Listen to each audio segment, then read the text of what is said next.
Bueno,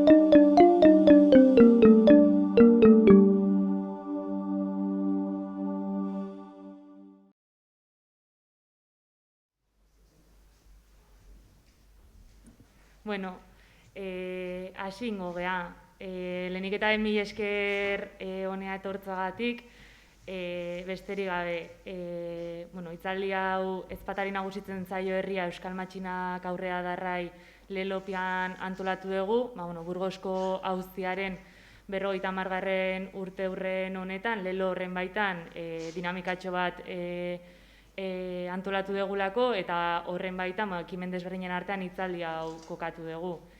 Zergatik da, Burgosko prozesua garrantzitsua, edo zergatik da hito bat gure bilakaeran.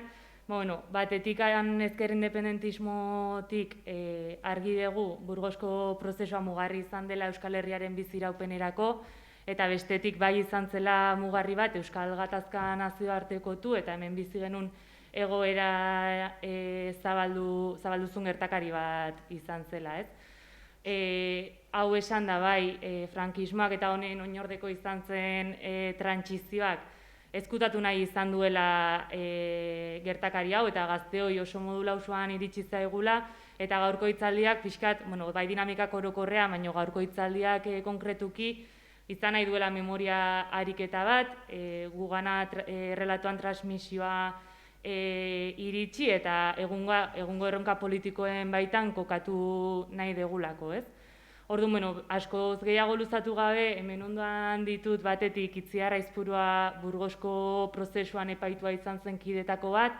eta Izar Hernando, Ernai Gaztantolakundeko bozeramailea, eta beraiei emango diet hitza, baina bai aipatu nahi degula, edozein momentuan, edozein zalantza eta edozein ekarpen egin nahi izan ezkeo, eskua altxa eta mikrofono bat egongo dela hortikan zuen hitza entzuteko. Orduan, besterik gabe hasiko naiz, eta Itziarri emango dio lehenik eta behin hitza, pixkat jakiteko edo galdetzeko zergatik den garrantzitsua Burgosko auzia, zein zen testuingurua garai hartan eta zeintzuk ziren aurrekariak, Burgosko prozesuan aurrekariak.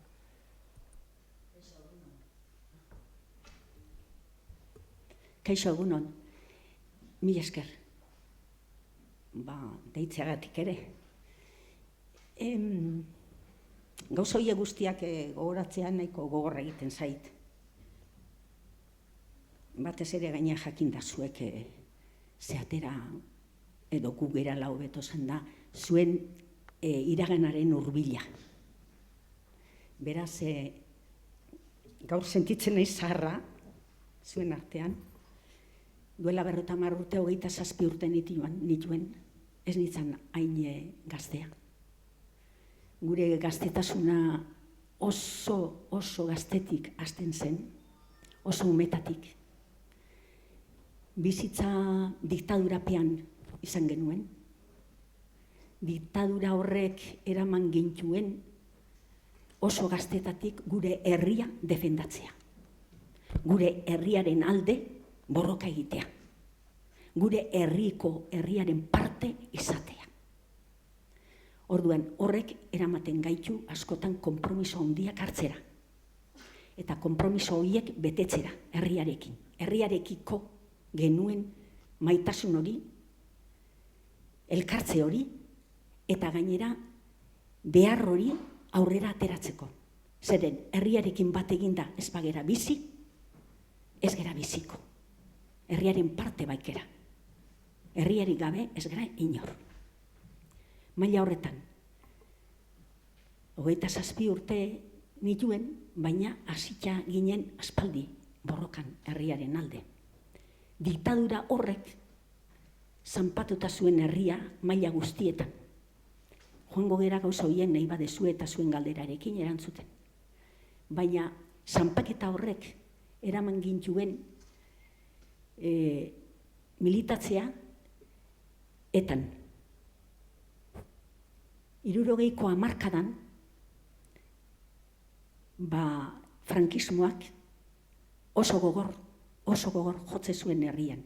Gure herriaren arnasara ez zuen entzun nahi. Gure herriaren izana ez zuen ikusi nahi. Gure herriaren borroka ez zuen nahi. Beraz, herri zutitu egin zen. Kultur mailan, euskerarekin, gure kultura defendatzen, gure kultura maila guztietan, musika bera, dantzak berak, gauza guztia debekatuta zeuden. Euskera debekatuta zegoen ere bat, ez bakarri debekatuta, zigortua. 60ko hamarkada horretan, hori guztia nahi izan gendun salbatu, eta gogortinko eutsi genion. Bai eskolatik, bai ikastolak sortzen, bai ikurrina gure ikur bezala defendatzen, bai beste dantzak berak ere bai, esango genduke lan mailan ez zauen aukerarik ere abertzale izateko. Ez da ere lan horiek defendatzeko oso zigortu izan zen langile klasea. Ditaduraren botapean bizi ginen, eta gazte batzuk hortxe sartu ginen borrokan. Ez zeolako beste irtenbiderik, eta izan zelako gu gazte ginenean, bera bakarrik erantzuten zuelako Frankoren aurka. Eta herri honen alde, ez bakarrik kontra egotea. Herri honen alde egotea. Herri honen nortasuna sortzea, lortzea. Herri honen gure gurasoak borroka eginda 36ko gerran, haien zuzia hartu eta aurrera ateratzeko. Maila horretan, 60ko hamarkada asko pilpilian zegoen, borbor, gogoarekin gauzak egiteko, gaztea ginen. Eta kultura mailan bakarrik ez, esan den langile mailan, sozial mailan, mugimendu guztia egiteko zegoen da. Hor ikusi genuen aukera nola egin behar gendu. Eta egite horretan atxilotuak izan ginen, jende asko. Eta gure aurretik ere asko izan ziren atxilotuak. Baina buruzko prozesua beste gauza bat izan zen. Zergaitik, bain zuzen nahi zutelako, Frankok nahi zuelako. Eta bere erregimenak Euskal Herriari zentzagarri bat eman, izigor bat eman, gogorra gure bidez, etakide batzun bidez, 16 etakide ginenok. Eta aurrekariak horiek izan ziren, herriaren nahi, herriaren borondatea, herriaren gogoa aurrera ateratzea. Aipatu dezu ez, Burgosko prozesuan bidez, etarekin amaitzea zuela erregimenak helburu, Euskal Herria zigortu nahi izan zuela ez. Hori bera nola bizi izan zenuten zuek, maila pertsonalean edo maila militantean ere, Bai, erabatean nahi badezue ikusi, ikusten da gogorra izan zela Burgosko prozesua, baina ederra ere bai, oso ederra izan zen. Sentitu ginen, herri honen esku bat ginala, Frankoren aurka. Sentitu ginen, balioa genuela zerbait egiteko orduan erakusteko frankismoari eta bere erregimenari herri hau etzala suntzitzen, herri hau zutik zegoela, eta herri honek bere nortasuna defendatuko zuela gauza guztien gainetik. Nola antolatu genuen? Antolatu genuen plataforma gisa. Burgosko prozesua. Izan beharrian gu auzipetuak, gu auzitzea, guk kondenatzea erregimen frankista. Eta horrela antolatu genuen. 16 auzipetuek bakoitzak geure abokatuarekin, eta gidoi baten bidez, bakoitzak zer defendatu behar zuen, tribunal horren aurrean, egin genuen epaiketa hori epaitu erregimena. Eta horretarako egon ziren abenduaren 3, abenduaren 9, atzoko egunez bukatu zen epaiketa. Gero epaiak denbora luzeago izan zen. Zer esan nahi zuen horrek, mundu guztien erakutsi genuela, zein ginen. baina batez ere Euskal Herria izan zela protagonista. Osa, gu izan ginen Euskal Herriaren ahotsa. Eta Euskal Herriaren, bueno, hori bai, gauza bat bakarri genuen esate bateako, esan nuke nik argotasunez esatekoa. Prest ginela, guztiok, 16 auzipetuok, azkenengo muturreraino eramateko. Gure erabakia, Frankoren erregimena suntzitzeko albazen, baina batez ere salatzeko. Eta gure herriarekin bat eginda ginen, Euskal Herriarekin. Beren taupada genuen guk, geure barruan. Eta taupadaz taupada jun ginen, herriarekin, altxatuta zegoen Euskal Herria. Altxatuta guztiz, fabrika guztiak itxita, barrikada guztiak herri guztietan txikienean ere, jende guztia, zahar eta gazte, 15 urteko neskamutilak eta zaharrak ere, barrikadak egiten eta manifestazioak egiten. Eta horren ahotsa gu izan ginen Burgosko prozesuan. Eta Burgosko prozesua izan bazen zen bezalakoa, ez da egita orain esplikatu, bai? Burgosko prozesua izan zen bezalakoa, 3 gauzangatik bat. Hain zuzen, gu geu prest ginelako, azkenengo muturreraino eramateko, gure gogoa, gure hartu gendun erabakia, eriotza zigorrak egon arren, 6 kideri eriotza zigorra eskaera zuen fiskaltzak, gero 9 helduko zen epaia, hain gogorra izan zen, behaientzat gure egin genuen epaia, behaien kontra, beraz, momentu horretan, batetik gure prestakuntza edo prestatuta buruz bihotzez eta guztiz dena mateko hori garrantzizkoa, bestea batez ere herria genuela gurekin batea edo gu herriarekin batea, bat eginik egin genuen, eta 3. nazioarteko elkartasuna, ezinbestekoa. Lehendabizi entzun zen, lehendabizi gerra bukatu ondoren, Frankok irabazi ondoren, gure gudari guztiei eta gure herriei, eta zanpatu ondoren hainbat urtetan Euskal Herria, lehendabizi ezaguna izan zen gure herria, Gernikako Picassorekin bai, Picasso kuadroarekin eta Gernikan gertatutakoekin, baina ondoren gure herria ez zuen existitzen, eta existentzia gure herriarena eman zen orduentxe. Herri txiki bat ginela bai, baina haundia ekintzez, haundia gogoz, haundia borondatez, eta haundia etorkizunari begira. Orduentxe eman genuen neurria. Eta hori ez da hasten. Eta ordutik gaur arteraino, irakurketa egindana nazioartetik, hain zuzen izan da, Burgosko auziaren aurrekoa eta Burgosko auziaren ondorengoa. Mugarria izan zen. Horregaitik deitzen da, mugarria izan zela. Gero, luzatuko dugu. Zuk esan ez duitziarrez, ekimen edo gertaera hori mugarri izan zela, izar, gaur egungo gaztena nola iritsi da gertakari hori, nondik begiratzen diozue Burgosko auziaren gertakari horri? Bueno, holako gerrinaren ondoren hitz egitea zaila, Baina nola iritsi zaigun hau agian zuko lai hasieran bota dezu, oso modu lausoan, ez?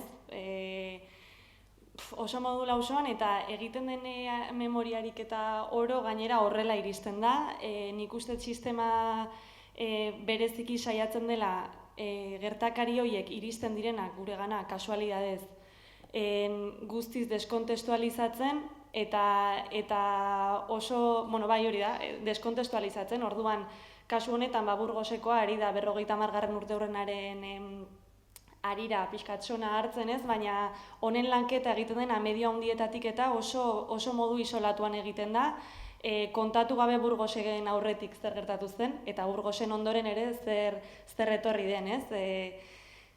Gazte ameslari batzuk, gazte iraultzaile batzuk, egia da, baina ez ziren bakarrak, ez dakit nola esan, hor testuinguru oso bat zegoen, eta hori da nik usteet egiten den memoria ariketa gehienetan galtzen den elementua, dela garrantzitsuena eta eragiten duena gertakari hauek aurrera ateratzea, ez? Testuinguru oso konbulso bat, eta bereziki borroka bat, herri borroka bat, kaleetan zegoena, ez? Beti hori kontatzen zaigu horrelako espazioetan, baina ez agian medio handietan, eta nire ustez orain egiten ari geranak balio handia dauka horregatik. Hau delako argi dago isildutako ahots bat, eta sistemari interesatzen zaio memoriarik eta oso bat ez egitea. Hau etengabe errepikatzen dugu biktimen kontuarekin, baina haratago doa eta Burgoseko horren adibide da, ez? Burgosen aurretik testuinguru bat zegoen, Itziarrek ondo kontatu duen bezala, eta ondoren etorri ziren gauza asko, eta nik uste dut garrantzitsua dela orainari ere begiratzea guzti horretatik, eta guzti horretatik iritsi geranaren kontzientzia horretatik, ez?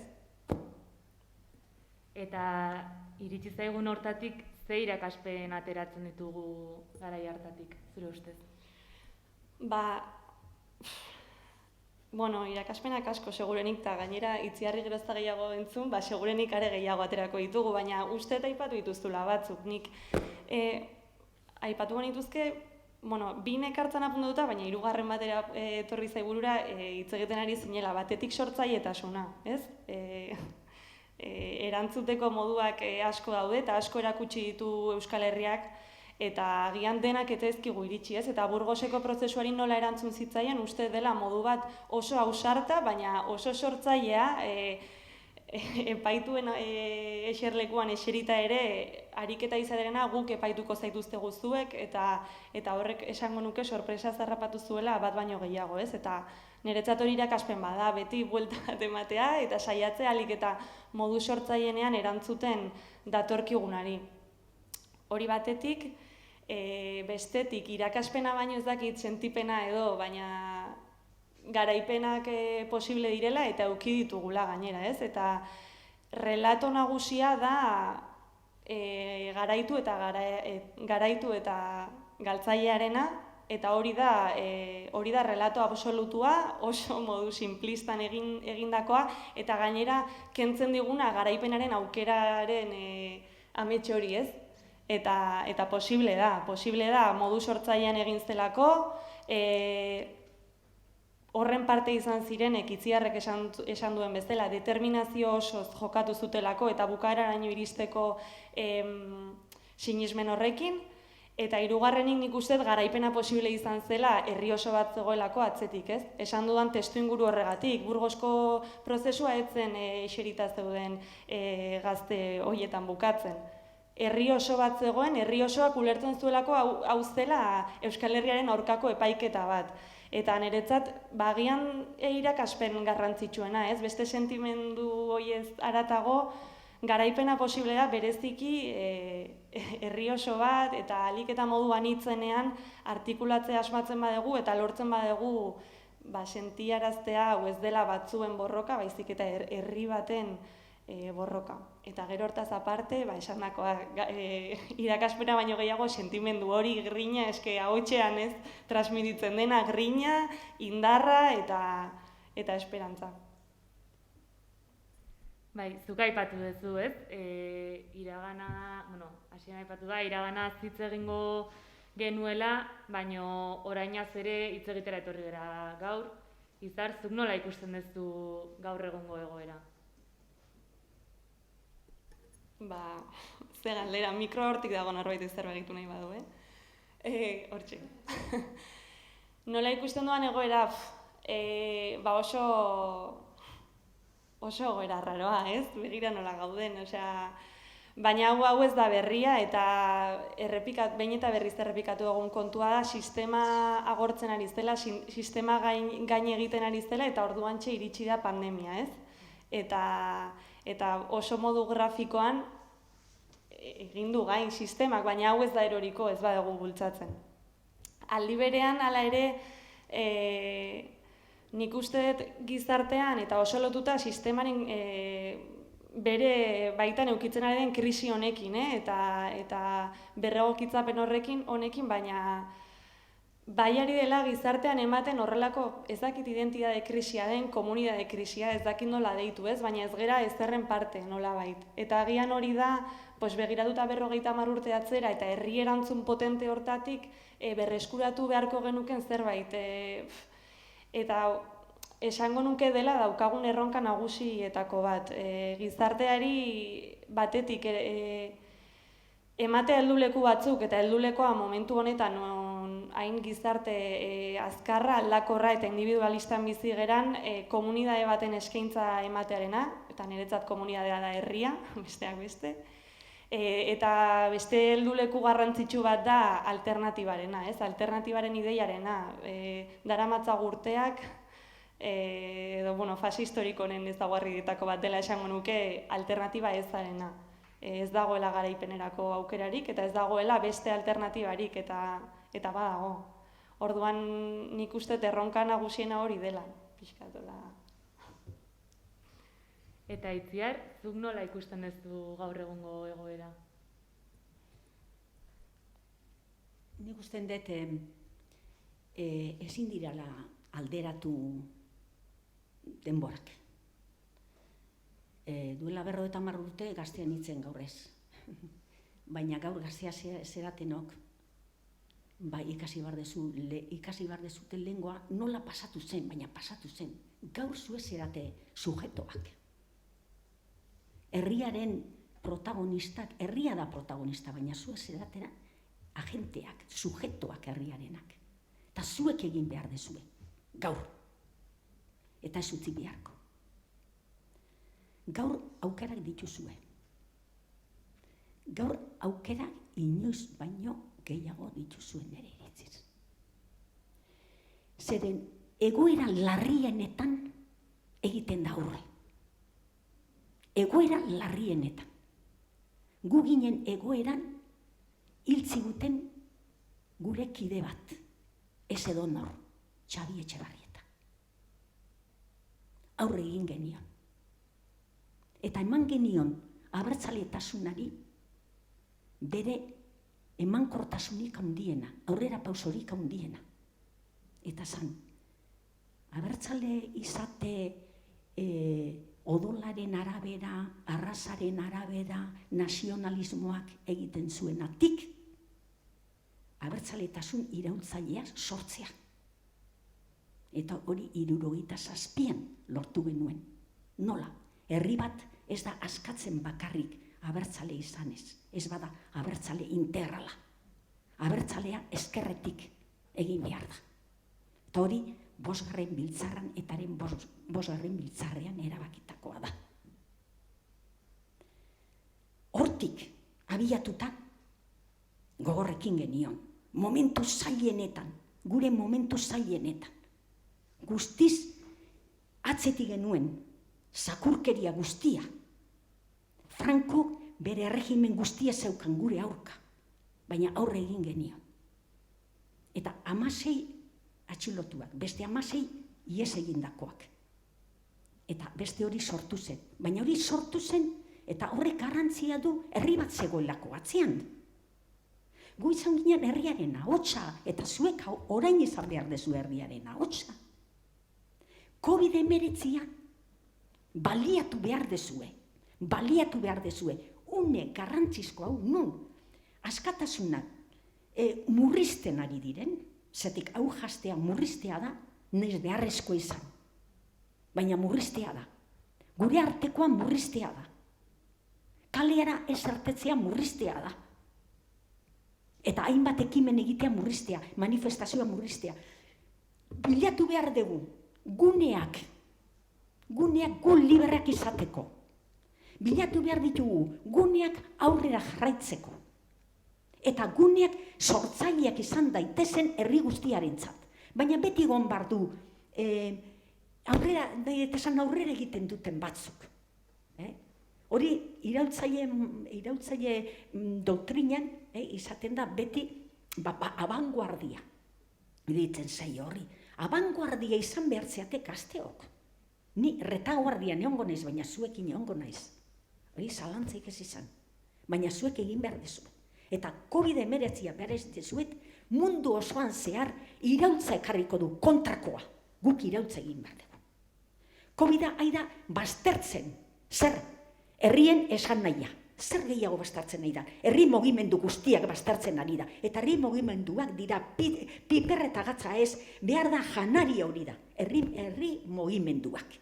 Herri mugimenduan oinarritu behar duzue. Ez nahi inor esateko. Baina bai nola egin genuen eta bai nola gaur egun ere balio duen tresna horrek.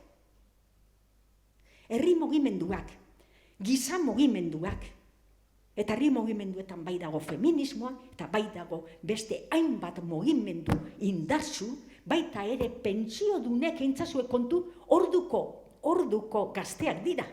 60ko hamarkadako gazteak dira gaur egun pentsiodunek kalean ateratzen direnak. Hainbat eta hainbat mugimendu daude herri honetan, euskararen alde. Euskara ez da, nik euskara defendatu nuen Frankoren militarren aurrean. Zigortua izan naiz, fizikoki ere bai. Baina, han defendatu nuen, eta zue defendatu behar duzu oraindik euskara ere. Euskarak ez dauka hizkuntza politikarik, euskara bigarren mailako hizkuntza da oraindik. Defendatu behar duzue Euskal Herriko kultura. Kultura aigea guztiz arrosten. Arrotza bizitzen, arrostasuna bizitzen ari gera hemen. Kanpoko ingelesa dala, alemana hemen di pixkatera. Eta bueno, frantsesa bera esate bateako gure anai arreba iparraldekoekin harremanetan jartzeko ez dakigu. Eta ingelesa bai. Hainbat gauza konturatu behar zerate. Hainbat gauza momentu honetan egin behar direnak. Guk zentral nuklearren aurka ere bai egin dugu. Gero hainbat gauza ez. Baina orain ere bai dago egitea. Hor daukagu gure ingurumena hankaz gora botata. Hor dauzkagu inguru guztian mundua puskatzen ari gera. Hori guztia zeuren ganatu behar dezue eta horrekin tinko aurrera jarraitu.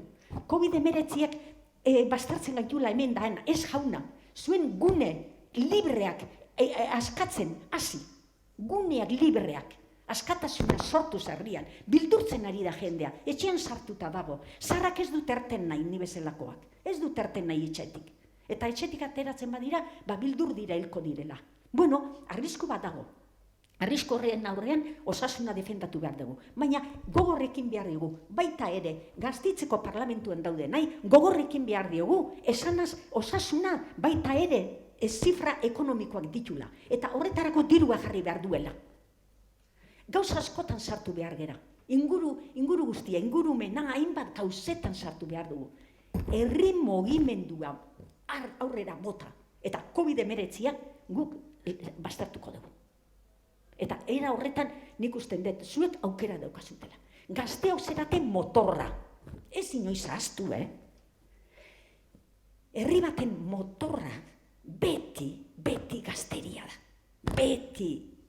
Gerrak ere gazteak egiten dute zoritxarrez. Nire aita gaztea zan gerrak untzenean. Oso gazte. Baina june egintza. Frankoren aurka. Bai alaba ere Frankoren aurka. Baina zuek orain egon behar dezue, Frankoren erregimana ere, hor bere ondoan, bere muinean dagoelako batetik, Muinean dago. Ez dezagun ahaztu, Madrilen hor dauden. Ezin dugu ahaztu. Eta gero hemen Euskal Herrian nola gaude, lurraldean nola daukagun zatituta. Gauza guzti horieke, nik usten dut zeuen ganatu behar dezuela, eta ikusi herri hori nola defendatu. Herri grina behar da. Eta batez ere, herria sentitu. Bakoitza sentitu behar goru, herriaren aletxo bat gerala. Holako ondar txantxa bat bada ere. Hori, baina hori gabe herri ez dala izango. Eta beti gazte-gaztetatik hau esaldi hau esaten nuen. Norbeak egin behar duena egiten ez badu, egiteke geratuko da. Horregaitik gera garrantzizkoak. Bakoitza.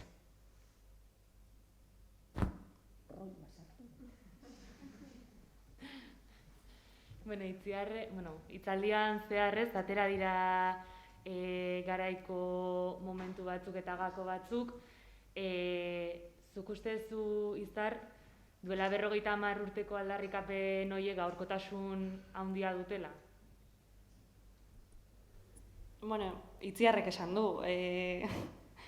Aita Frankoren aurka, alaba Frankoren aurka, eta aztuek ere Frankoren erregimenaren aurka, ez? Eta erregimenaren ideia horrek jarraitzen du, bueno, erregimenak jarraitzen du gobernuak gobernu, eta baina hori badakigu, ez da ezer berria, eta nik uste garaiko injustiziaren ideia horrek ere jarraitzen duela erregimenarekin oso lotuta egoten, eta neri burura etortzen zaizkian adibideak egia da agian pandemiaren kontuarekin denboraren nozioa ere galtzen dugula, ez? Baina iaz izan ziren Altsasu eta Kataluniako auziak, bueno, bata oso desberdinak biak, baina nik uste sentimendu nahiko antzeko bat lortu zutenak, ez? Eta injustiziaren sentimendu hori herri bat edo bi herri gurutzatu zituenak transmititu zituela, ez? Eta jo puntuan zegoen erregimena, estatu sakona eta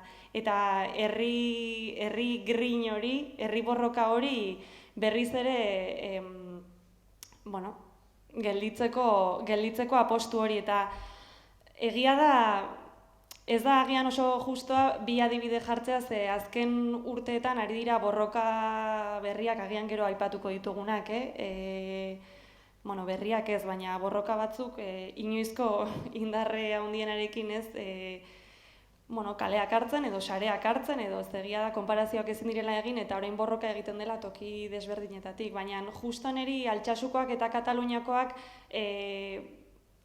ustez badutela bereizgarri hori eta Espainiar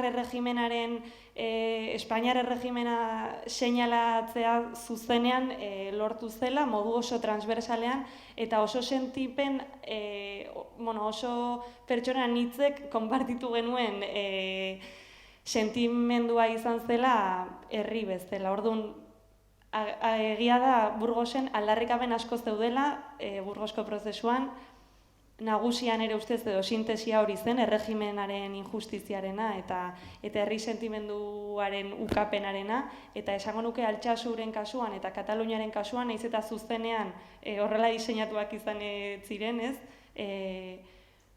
Badaudela antzekotasun horiek. Agian beste aldarrikapenetan gero sartzen gera, orain bukaeran.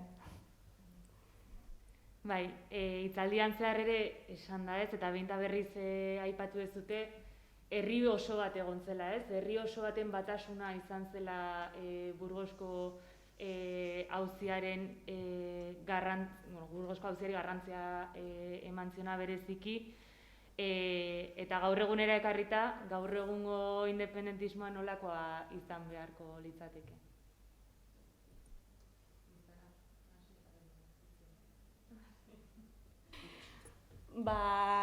Nolakoa izan beharko litzateke? Nik uste galdera nolakoa den, ez? Zeren badago zerbait hor. Eta pixkat esaten nuenetik, daude borroka batzuk agian ez genituenak lotzen zuzenean guk independentismoarekin, baina Euskal Herrian forma hori hartzen dutenak. Eta olatu hoiei, borroka hoiei begiratu behar diegu bai ala bai. Prekarietatearen aurkako borroka, baina ekologismoarenak nola ardazten ari den belaunaldi berriak, ez? Agian hau komentatu dugu baino gehiagotan, baina guk esaten dugun bitartean krisia gehien daukatenek ordain dezatela, belaunaldi berri batek esaten du krisia gehien kutsatzen dutenek ordain dezatela, eta hor dago sistema ulertzeko modu berri bat eta ikuspegi berri bat nire ustez dena guztiz iraultzailea eta radikala. Ekologismoarena, askotan esatet baita ere LGTBIQ+ borroka dela antifasismo berria, uste dualako normarekin apurtzeko sen bat daukala, eta hori ere esango nuke belaunaldi berrietan oso indartsua den borroka bat dela eta agian begiratzen ez dioguna gehiegi. Zer esanik ez feminismoa, ez? Gazte gehienak eta bereziki neska gazte gehienak hurbiltzen gera borrokara edo politizatzen gera feminismotik gaur egun, lehenago beste pulsio batzuek ekartzen gintuzten ona, eta seguro eskapatzen zaizkiala asko, baina esan nahi duana da, badaudela olatuak, badaudela mugimendu batzuk eta borroka batzuk, lehenago esango nuke, ulertzen genituenak oso deslotuak independentismotik edo, herri prozesutik, eta gaur egun baina alabai burujabetzatik pasatzen direnak, ez? Borroka horiekin identifikatzen den euskal gazte batek badaki borroka horrek aurrera egin dezan, bai alabai burujabetzatik pasa behar dela. Ikuspegi praktiko batetik, markoa hemen dago, erantzunak hemen daude eta alternatibak hemendik hasi behar dut. Nik uste badagoela ideia hori. Gure erronka bada hori azpimarratzea, baina uste independentismoa hortik pasa behar dela gaur egun. Borroka guzti horiek saretzetik eta borroka guzti horiei erantzun bat ematetik.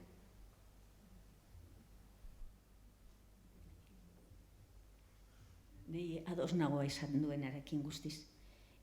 Burujabetza ezinbestekoa dugu. Independentismoa eta nire baitan sozialismoa ere, helburu dira. Helburu nagusiak dira. Eta horiengatik borrokatu behar da. Baina bidean ahaldundu behar dugu. Eta ahalduntzeko subirautza egin da, subirautza behar da izan, subirautza. Soberanoak behar du izan. Orduan, maila horretan, hainbat alorretan, jun behar dugu ahalduntzen, jun behar dugu geure burua sortzen, geure burua janzten. Orduan, ezinbesteko da, lehen aipatu deten bakoitzaren konpromisoa. Konpromisoa mundu honetan oso garrantzizkoa, munduan oroar, junde baita bakarrik juten basean New Yorkera. Oso garrantzizkoa da konpromisoa. Zeren konpromisoari gabe, ez dakit, aberea ginateke. Konpromisoa da zerbait egiten gaituena gizatiar, humanoak. Konpromisoa egiten gaitu taldeko. Konpromisoak egiten gaitu herri bateko. Konpromisoak egiten gaitu gure izatea, gure izaera zerbaiteako balio izatea. Izan ere tristea litzateke, niretzat beti zenbat aldiz gogoratzen naizen, egun hauetan. Zein tristea izango den munduan pasatzea, haizeak orbela eramaten duen bezala. Konturatzeke. Gogorra hiltzorian egotea, hain zuzen, etxaiak hil nahi zaitulako. Gogorra, 9 erio zigorrai aurre egitea. Une baten gainea, 28tik, 30 egon ginen ezpata bat gainean genuela, 3 kide hilko zituztela. Horietako bat nire kidea. Jokin Gorostidi. Orduan, gogorra hori dana, baina asumitu dezunien zure herriaren alde defendatu behar dezula herria, eta herritar guztiak, eta askatasuna lortu behar dezula, subirautza behar duela, eta independentzia lortzeko bidea hori baldin bada, egiten da. Eta harrotasuna sentitzen da. Norberak zerbait aletxo bat jarri duelako independentziaren alde. Eta independentziaren alde une honetan, subirautza lortzea ezinbesteko dugu.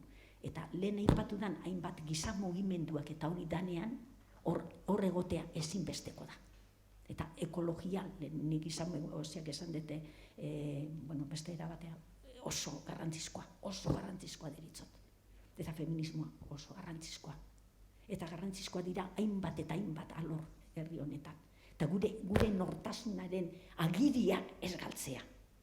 Agiria, euskara, lurraldea, eta gure herriaren jabe izatea. Euskal Herria gure buruaren jabe izatea. Nahi etezan. Herri hori ez badugu lortzen, berak izateko eskubidea, zer nahi duen izan, nora nahi duen jun, eta norekin nahi ditun harremanak izan, galdu egin dugu. Baina herri hau ez zen sortu galtzeko. Batailan bat galduko dugu, bidean galdu ditugu bataila batzuk. Burgoskoa irabazi gintzen, herriak irabazi zuen, Burgosko bataila hori, ikaragarria, Frankoren aurka. Eta orain, zuek daukazute almena, bataila hau, orain bizitzen ari garen bataila hau irabazteko. Eta independentzia lortzeko egunen baten, sozialismoarekin batera. Lehen aipatu dut ez, dinamika baten baitan kokatzen dugula gaurko hitzaldia ere, eta dinamika horrek bere baitan manifestu bat dauka, eta manifestuaren bukaeran bidea ez da amaitu aipatzen da. Zuitziar ordutik egontzera ez, eta egondako eztabaida guztien ondoren ere, Ezker Abertzalean eta herri mugimenduan zabiltza lanean, esango zenuke bidea ez dela amaitu? Noski, bidea, gaina esango nuke gauza bat eta esango dizu, orduan zer egiten dugu. Bidea ez da inoiz amaitzen. Azken nahi badugu izan, egongo dira momentuak beti norbait oztopo jarriko diguna, beti egongo da momentua nun itxi nahi digutena bidea, eta egon bar da adi, egon bar da argi eta adi aurre egiteko. Bizitza azken batean borroka da. Gogorra da izatea, niretzatez. Bizitza borroka da, zatik borrokan egiten gara. Eta borroka berak egiten gaitu. Eta borroka tresna da, eta era berean helburua ez izan arren, inoiz, baina borrokak egiten gaitu, eta borrokak egiten du herria. Orduan, ez da bidea amaitu, noski ez dela amaitu. Eta bide hau jarraituko du, herri hau zutik mantentzen. Momentu txarrenetan zutik mantendu eta behar bada geldo, baina inoiz ez geldi, baina geldo, joanaz. Baina beste momentu batzen pausuak eman aurrera. Eta orduan, une honetan oso une zaila ikusten dut. Nik sentitzen dut ezin esatea zuei, erentzi hau zuena da. Nik ez daukat erentziarik ematerik. Borroka. Hori da bakarrik dakitena bihotzez esan. Borroka dela, hain zuzen. Tresna. Eta hori gabe ez zeatela izango, inoiz. Esaten badezue, hau zaila da, beste hau ez dakizar ez. Hor daukagu presoak ere ateratzeko. Eta horiek atera arte ere borrokatu egin behar da. Era batean, bestean ez dut esaten. Borroka ez da boseoa egitea, edo ez da elkar jotzea. Borroka da egotea zeure izaera guztia bide horretan, askatzasunaren bide horretan. Eta bide horretan gaude. Ez da amaitu, eta hor denon artean egin behar dugu independentziareko bide hori. Baina irabazi dugu bataila bat, garrantzizkoa, onaraino heltzea, zutik eta bizirik. Zutik eta bizirik. Zeren gauza bada, bixi egotea, bizirik. Baina beste da, bizirik eta zutik egotea. Eta onaraino heldu behar. Beste erentziarik ezin dizuet eman. Ez daukat. Neko nuke esan, independentzia lortu dugu, independentzia lortzeko, ni badakit ez detela ikusiko. Sozialismoa ere ez, eraikia. Baina ez nua horregaitik esan haze, ez dugu ezer egin, dugu ezer lortu. Ez, asko lortu dugu. Zuek orain dago zuten ikurrina hori, hainbatek eman dute bizitza ikurrina gure ikurra izateko. Euskara gaur egun kalean hitz egiteko, garai baten zigortuk izaten ginen eta gainetik ez nola hala. Eta ezin zen euskaraz hitz egin. Eta, eskola sozialak eta montatzen ziren da gauz horiek, gaur egun zuek ere, daukazute hainbat alor, zeuen esparru luze bat daukazute, zuen burua nun lan egiteko, lehen Izarrek aipatu duen bezala. Eta usten dute, ni pozik zuekin egoteakin esaten dut, neska mutila hauek ona etorri dira, eta ni entzutea etorri dira, alde batetik eskertzea, besterik ez dute egia zen da eskertzea bihotzetik, eta bestetik esatea bidea egunero egiten dela. Eta norbere konpromisua bota behar duela bidean egiteko. zertxo hori egiteko. Eta zertxo hori ez badugu egiten, zertxo hori gelditu egin gabe. Eta bakoitzaren zertxoarekin egiten da herria. Eta egiten da herriaren borroka. Eta egiten da independentzia. Eta bideari lotuta egon behar dugu. Hori da garrantzizkoena, bizirik sentitzeko. Bueno, Itziarrek esan du ez, bidea ez dela amaitu, Izar eta Gazteok bidea egiten jarraitzen dugula uste duzu? Bai, ez daukat ezer gehitzeko, esan duena Itziarrek. Ezin zen galdera? Gazteok bidea egiten dugu. Bai, bidea ez amaitu Itziarrek esan duenagatik, hemen gaudelako, ez? Eta agian eman dezake zerbait konformista edo agian epikagabekoa. Nik uste asumitu beharra dagoela gure zikloari ze epika tokatu zaion. Eta agian hori asumitzen ez dugulako batzutan jarraitzen dugu iraganari begira eta konparatzen kontu batzuk oso zaila dena konparatzea edo ezinezkoa ez, ezin ditugu neurgailu berdina jarri horregatik. Gure tokatu zaigun epika da egunerokoa. Aritzea, asumitzea garaipena dela besteak beste hemen gaudela eta baldintzako betzen sortzea eta joango gera espazioak irabazten ez, baina hori da tokatu zaigun epika. Orduan horren baitan jakina jarraitzen dugula Gazteok borrokan, aipatu ditugun eremu guztietan eta beste askoz gehiagotan, ez? Euskara, herriz-herriko eta eremu bakoitzeko txikitasunetik. Jaiak antolatzen, neska taldean, unibertsitateako asambleetan, eta hori badago, hori ez da eten, eta horregatik da garaipena Burgoskoa ez, bakarrik momentuan lortu zelako zigor horiek, aurrera egin ez ezaten, baizik guzti honek jarraitzen duelako eta helburu horiek ez direlako ahaztu. Nire partetik ez dago galdera gehiago, baina hasieran esan dugun bezala, norbaitek galderaren bat, zalantzaren bat, ekarpenen bat edukiko balu, ez dakit.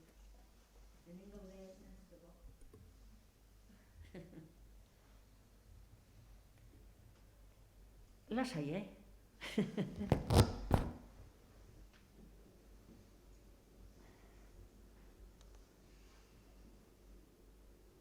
Ez zate ausartzen. Ni zue bezalakoa naizen normala.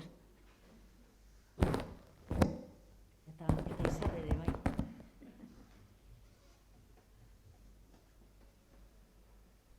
Bale, besterik gabe.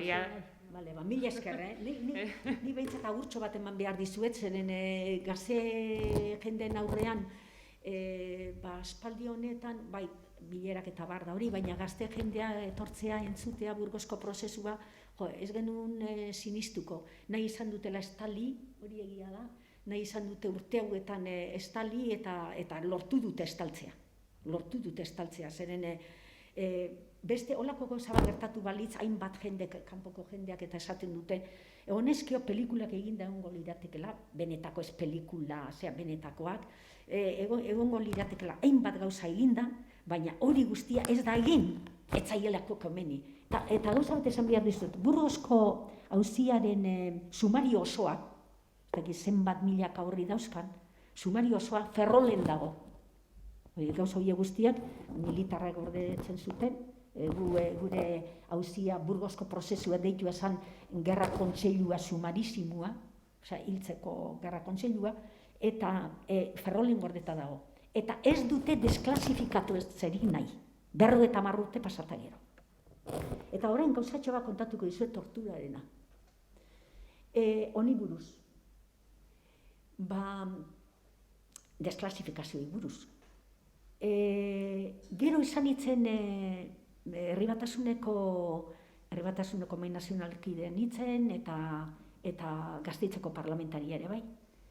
Baina, 87an, Herri Batasuneko Mahai Nazional osoa, zuzendaritza osoa atxilotu izan ginen. Atxilotuak izan ginen. Bain zuzen, negoziaketa baten aldeko bideo bat etak atera zuena, nahi izan genuenako edatu, zabaldu. Alde batetik bialdu genuen baita Madrilera, bai Gasteitzea, bai hainbat ofizialki, eta gero nahi izan zan berriarengan zabaldu. Jakiteko etak zertzion, negoziaketari buruz eta bar. Eta hori egiten nahi ginela, atxilotu izan ginen. Mai osoa lehen da bizi horrelako epaiketa handia, eta inoiz ez, alderdi edo zea bateko politiko bat, zuzendaritza eramatea kartzelara. Banan junginen atxilotuak izaten, eta lehenengoetako izan zeatik beti abezaderotik lehenengoetako izaten ez. Eta atxilotu nire aurretik bi, Adolf Araitz eta bestea, beste Nafarra. Araitz eta beste, Floren Hauitz. Eta horiek atxilotu ziren, izan da gero, etorri ziren nire bila. Donostian nintzen, hori bilizian, ez ninduen atxilotu, gero debaraju nintzen, eta atxilotu ninduten. Baina haiek eraman zituzten Madrilera. Eta eraman ninduten Donostiako gobierno zibilera. Eta gobierno zibilian egon ginen 17 egun atxilotuta, Jokin Gorostidi, nire aitza, ere bai eraman zuten, Neba eta Laurok. Eta 17 egun horietan torturapean pasatu genuen. Toki berera eraman ninduten, kalabozota.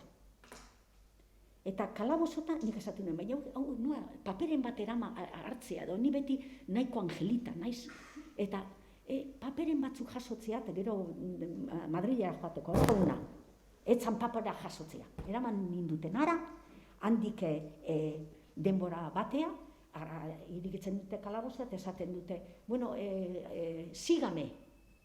Eta nun, eta zea batean, areto, sala, zea bat, kuarto zikin bat, komun bat, zikin da, paretako odolez, zea bat, soka bat, odatzen ez, zintzilik, kubo bat behian, eta mai erdian, mai bat eta erdian, kaputxadun bat, eta eskuak ere eskularruak danak onaraino tapatuta. Beko zuen, esan ditzen, torturatzea lehenengo gauza. Torturatzea. Eta esaten duen ez, izia bezin dute, zu parlamentaria zea, eta gainetik zea da, nire buruan, ze abiaduran juten dan, argiaren abiaduran juten da burua. Ezin zaitu torturatzea, eta bai, danen guztien gainetik torturatzen dute, ezin zaitu gelitu nintzen, eta tipua esaten dit, sientate. No, esan nio. Normalean ez da ona dan, ala txarra dan, baina nahi ondo ateratzen zait gogorro egotea bihaiekin. Atxilotu izan nagoen bakoitzean. No, sientate, no, esan nio. Angel ditu nintzen, atzean bestean neukan, eta esan nio, guaintxe dator honena, ia zer datorre. Atera zuen, tiradera batetik, onela, mai luze baten zan, tiradera bat, eta mai gainean, pam, jarri zuen. Begiratzen, eta hasi zan honela, eta fitxak. Ateazun bat. Te reconoces? Eta zen, 79an atxilotu ninduten, gintuen, martxoaren 8 zan. Atxilotutako eguneko, ez, handik eguneta, argazkia hangoa, eta, daukat piura izugarria, eta, sí, salía. Pues esto no prescribe nunca. Horrekin esan nahi dizuet, orain, 50 urte eta gero, Burgosko prozesuko paperak ezin direla atera. Horrekin esan nahi dizuet, Burgosko prozesuan epaitu gintuenak daudela hor, ez azpian, hortxe gainean. Eta edozin momentutan raun egiteko ere. Horrekin esan nahi dizuet, egin bar degula bat, eta tinko hoien aurka. Bakoitzak ikusiko du zein erata. Baina, gauzak oso serio badia.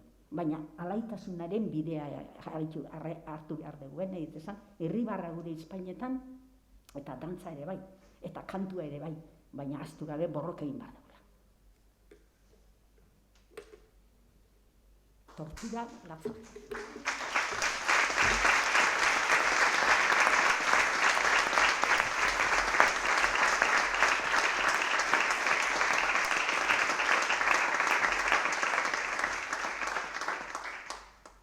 Bueno, zesan ez ditzaben ondoren.